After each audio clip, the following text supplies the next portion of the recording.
Alright, we've got a first impression here today. As you can see in front of us, Ruger LCP. So without further ado, 5 minutes starts now. Alright, so Ruger LCP, possibly Ruger's most popular pistol ever, based solely on sales. This is probably the most, maybe not the most, but definitely one of the most popular 380 pocket pistols out there. They really kind of started the resurgence of the mouse gun several years ago and really led the way with the LCP. So obviously you open the box, we've got all our documentation in there, I think some stickers in there, you know, your usual stuff as normal. This model that came in for a customer is a two-tone. Get it out of the plastic bag here. Come on, there we go. Two-tone, silver slide, black frame and everything else. We got our safety flag in there, so we'll dump that out. We're obviously clear. Other things, we got a nice simple little zipper carrying case. Wow, fantastic. No, nothing to write home about there. Ever-present lock, and one magazine that comes with a finger extended base plate or an optional flat base plate that you can swap out on there. It's got a sticker on it. I'll keep that on there for now, no big deal. Yeah, it slides in, no problem. So even with that finger extension, we can see full-size adult male. I can only get 2 fingers on there, little fingers hanging off in its own world. But that's kind of the point. This is supposed to be as small as we can possibly get it. Right off the bat, I'm not sure if it's because I didn't take the sticker off, but you have to depress the magazine release button to insert your magazine. I actually want to say that's because of the sticker. No, it's not really covering the spot. Anyway, so not a huge deal. This isn't like a combat handgun. You know, it's a last-ditch self-defense handgun, in my opinion. Things I like about it, its size. You know, look at that. It's a little guy. Love it. Do like the style of it. Ruger recently came out with the LCP2. Style's a little bit different. The overall silhouette is very similar.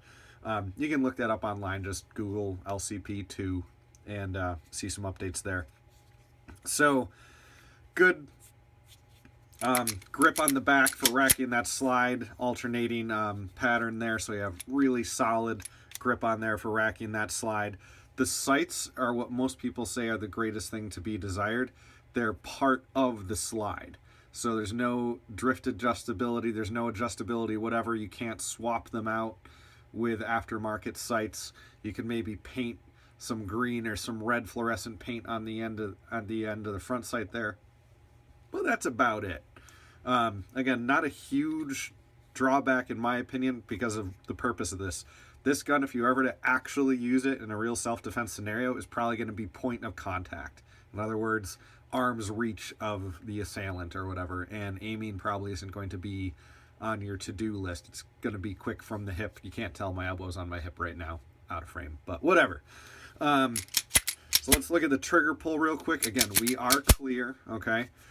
Trigger pull is nice and long. That's actually a safety feature because this is a safetyless gun, okay? There's no external safety at all. If we look back here, you can see hammer fired. So hammer's coming back and fires.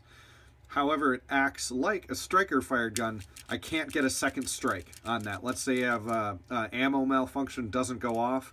Other hammer fired guns, you're going to be able to get that second strike. You can just pull that trigger again, get the hammer to come back again. So it's hammer fired, but resets. So I pulled the trigger back. We got a double reset here. Let's see if we can hear it. 1. I can't pull the trigger. A little bit more. 2. So it's actually kind of a double click to get that reset. Hard trigger pull, obviously. Again, that's part of the safety feature. Some people just throw this in their pocket with absolutely no pocket holster or anything like that, which is silly. You know, you should get a $15 pocket holster from DeSanctis and be safer. But yeah, for what it is, it's fantastic. It's one of their top selling guns, and really the like I said, it brought the mouse gun back to the forefront. So you can't really fault it for bringing a trend back and doing it well. I've seen these fired at the range. I've actually never fired one myself, but being such a small gun, even with a 380, it's going to be pretty snappy. I know people who own them, they're like, yeah, it's got some snappy recoil, but again, it's not like you're taking this to the range for a long day of shooting at the range. You take it to the range, practice with it, and put it away cleaned up, and it's in your pocket or in your belt. So we're over time by 30 seconds or so, but Ruger LCP in its many variations, I give it a thumbs up or 2 thumbs up. It's proven. It's got a great track record. There's a lot of variants, colored frames, slides, everything like that. Anything you can dream of almost from the factory. Yeah, I recommend them. If you're interested, just send me an email. And as usual, any questions, comments, or concerns, leave them in the comments below or email me directly. And like, share, subscribe if you'd like to see more. Thanks, and have a great rest of your day.